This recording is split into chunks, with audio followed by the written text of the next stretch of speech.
First ever factory outlet, Chandanagar, Mukunda Jewelers, opening soon. No making charges.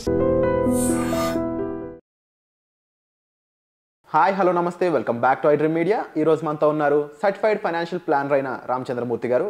ముఖ్యంగా ప్రతి ఒక్కరికి కూడా సిబిల్ స్కోర్ యొక్క ఇంపార్టెన్స్ ఏంటి, ఆ సిబిల్ స్కోర్ తక్కువ ఉంటే పరిస్థితి ఏంటి, ఎక్కువ ఉంటే మీకు వచ్చే బెనిఫిట్స్ ఏంటి అనేది ఈరోజు ఎపిసోడ్లో చాలా క్లియర్గా తెలుసుకుందాం. నమస్తే సార్. నమస్తే అండి సార్, చిన్నపిల్లలకి ప్రోగ్రెస్ రిపోర్ట్ లాగా మన అంటే చాలా మంది ఎర్న్ చేసే వాళ్ళందరికీ సిబిల్ స్కోర్ చాలా ఇంపార్టెంట్. అవునండి. అయితే ఈ సిబిల్ స్కోర్ ఇంపార్టెన్స్ అసలు ఏంటి, అసలు ఈ సిబిల్ స్కోర్ అంటే ఏంటి, దీని యొక్క ప్రోస్ అండ్ కాన్స్ చెప్తారు? నిజమే, మంచి టాపిక్ అడిగారు ఇవాళ. చాలా మంది మనం ఎంత సంపాదిస్తున్నాము, అలాగే జాబ్స్ మీద ఎంతో ఫోకస్ చేస్తున్నాం, కెరీర్ గ్రోత్ అవుతున్నాం, కానీ ఇప్పుడు ఫైనాన్షియల్ నాలెడ్జ్ లేకపోవటం వల్ల మనం చాలా విషయాల్లో వెనక్కి వెళ్ళిపోతున్నాం. అంటే మనం సంపాదించిన అమౌంట్ అంతా కూడా ఒక కరెక్ట్గా గ్రోత్ అవ్వకుండా అనార్గనైజ్డ్గా అయిపోతుంది. అలాంటి వాటిల్లో సిబిల్ స్కోర్ అనేది తెలుసుకోవటం కానీ, దాన్ని ఫాలో అవ్వటం, దాన్ని ట్రాక్లో పెట్టుకోవటం అనేది చాలా ఇంపార్టెంట్. ఇప్పుడు జనరల్గా మనం లోన్కి వెళ్ళామనుకోండి, ఏదన్నా కొనడానికి వాళ్ళ రేపు అంతా కూడా లోన్స్కి వెళ్తుంటాం. ఇప్పుడు మీరు ఎంత బాగున్నారు, లేకపోతే మీరు ఏం చదువుకున్నారు, మీ క్వాలిఫికేషన్స్ ఇవేం అడగరు వాళ్ళు. మిమ్మల్ని అడిగేది ఒకటే, మీ బ్యాంక్ స్టేట్మెంట్ ఇవ్వండి, మీ యొక్క last 2 months 3 months pay slip ఇవ్వండి, మీ సిబిల్ రిపోర్ట్ ఇవ్వండి అంటారు. అంత ఇంపార్టెంట్ అనమాట. అంటే మనని చూడకుండానే మన గురించి ఫైనాన్షియల్గా మనం ఎలా ఉన్నామో అనేది చెప్పేది సిబిల్ స్కోర్. అంటే ఇప్పుడు అంతకుముందు ఏమైందంటే, బ్యాంక్స్ ఇంటిగ్రేటెడ్ అవ్వకముందు ఒక బ్యాంక్ ఇచ్చిన లోన్ ఇంకో బ్యాంకు ఇవ్వటం, అలా 1-2 బ్యాంకులు వెళ్ళటం వల్ల ఎక్కువ ఫ్రాడ్స్ జరిగేవి.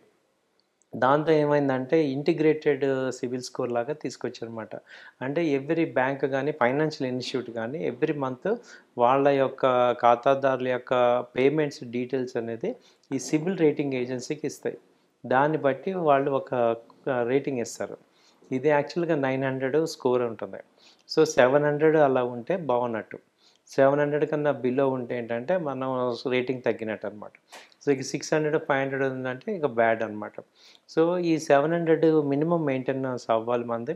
800 అబోవ్ ఉంటే ఇంకా చాలా అసలు మన అడగకుండానే మంచి ఆఫర్స్ ఇస్తారు.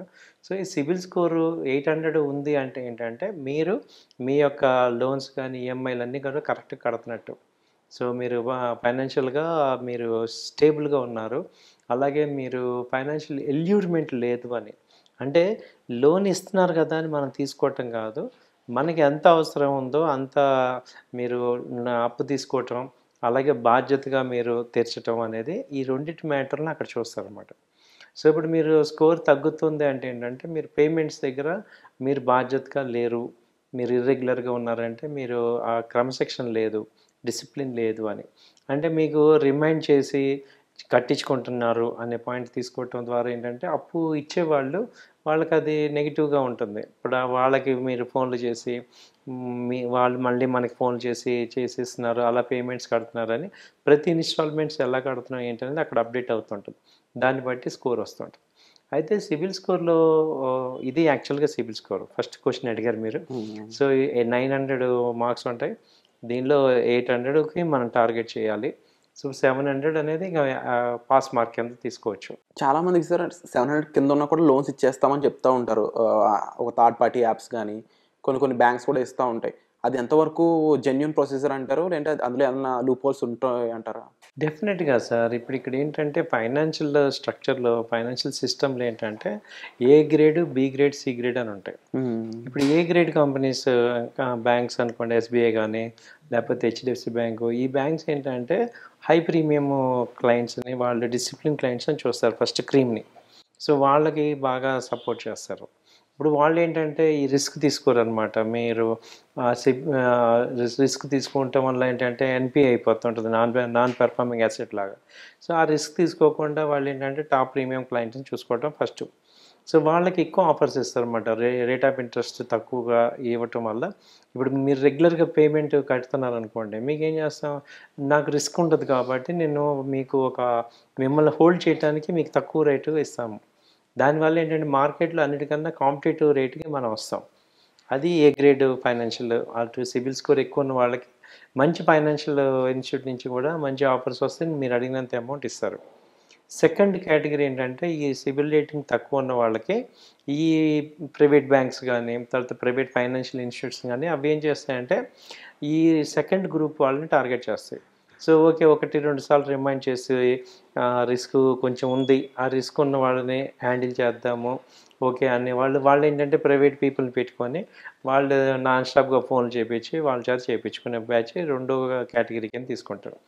ఇప్పుడు మూడో కేటగిరీ ఏంటంటే బిలో 600 ఉన్న మీకు డబ్బులు ఇస్తున్నారంటే అవతల వాళ్ళ దగ్గర వసూలు చేసుకునే కెపాసిటీ ఉన్న వాళ్ళు మాత్రమే, సంస్థలు మాత్రమే ఇస్తాయి. అల్టిమేట్గా మనకి డబ్బు ఇస్తున్నామంటే ఏంటి, వాళ్ళ రిటర్న్ కావాలి కదా, వడ్డీకే కదా ఇచ్చేది. వీళ్ళు ఏం చేస్తారంటే ఎక్కువ ఇంట్రెస్ట్ తీసుకుంటారు, ఏదో ఒక రకంగా మీ చేత మనీ తీసుకోవాలి అనే కాన్సెప్ట్లో ఉంటారు. కాబట్టి వాళ్ళ లాంగ్వేజ్ కానీ వాళ్ళ బిహేవియర్ కానీ అంతా కూడా చాలా వరస్ట్గా ఉంటుంది అనమాట. ఇప్పుడు మనం చూసాం చూడండి, ఇప్పుడు ఆ ఖమ్మంలో ఒక అతను అలాగే చెరువులో దూకి చనిపోయాడు. ఈ క్రెడిట్ కార్డ్స్ పేమెంట్స్, సో వీటన్నిటిని ఏంటంటే హెరాస్మెంట్ ఎక్కువ ఉండి, ఎక్కువ ఫోకస్ ఉండే, ఎక్కువ 10 సార్లు ఫోన్లు చేయటం ఇలా జరిగేది. ఏంటంటే ఈ 600 బిలో కనుక క్రెడిట్ సిబిల్ రిపోర్ట్ ఉందనుకోండి, వాళ్ళకి లోన్లు ఇచ్చినప్పుడు వాళ్ళ వాళ్ళ యొక్క క్లియర్గా వాళ్ళు చెప్తుంది వాళ్ళు పేమెంట్ ఇర్రెగ్యులర్గా ఉన్నారు, కేర్లెస్గా ఉన్నారని. కాబట్టి ఏంటంటే వాళ్ళ మీద ఎక్కువ ఫోకస్ అయ్యి వాళ్ళని ఏదో రకంగా డబ్బులు తీసుకోగలిగిన కెపాసిటీ ఉన్న కంపెనీలు మాత్రం ముందుకెళ్తాయి.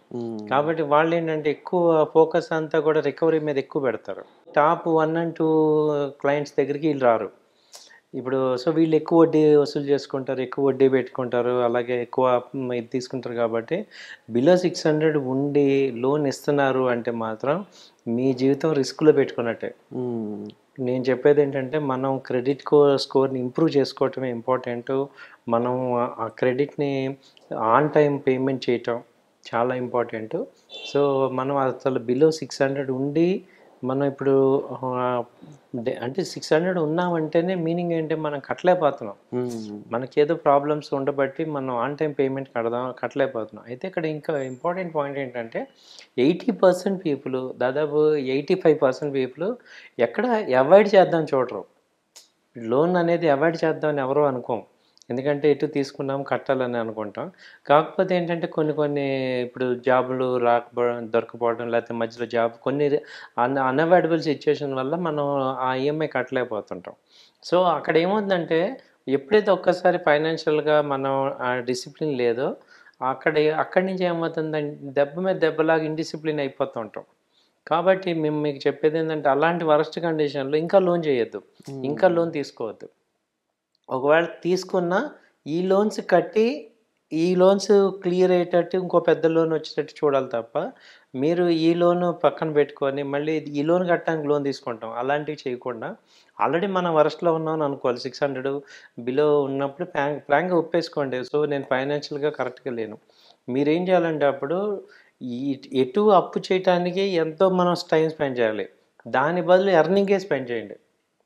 ఇప్పుడు ఒక బ్యాంక్లో లోన్ తీసుకోవాలి, 600 క్రెడిట్ కార్డు సిబిల్ స్కోర్ ఉండి ఒక లోన్ తీయాలంటే మీరు ఎంతోమంది దగ్గరికి వెళ్ళాలి, వాళ్ళకి ఇవ్వాలి, వీళ్ళకి ఇవ్వాలి, మనం ఎంతోమందిని కాంటాక్ట్ చేయాలి, ఎంతో వర్క్ చేయాలి.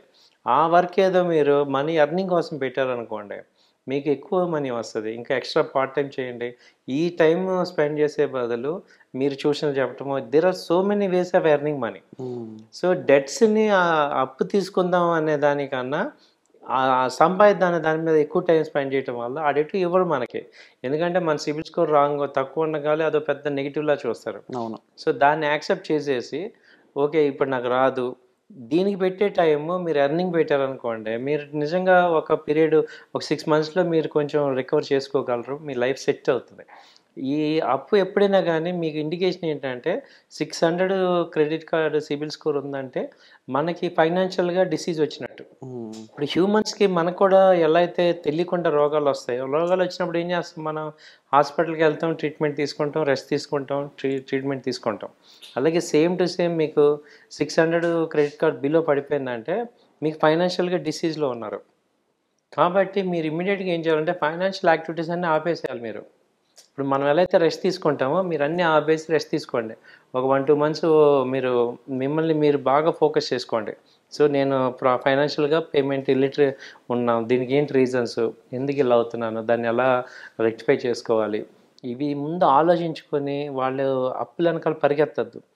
ఎందుకంటే తర్వాత వాళ్ళు మన వెనకాల పరిగెడితే చాలా హారిబుల్గా ఉంటుంది. అవును.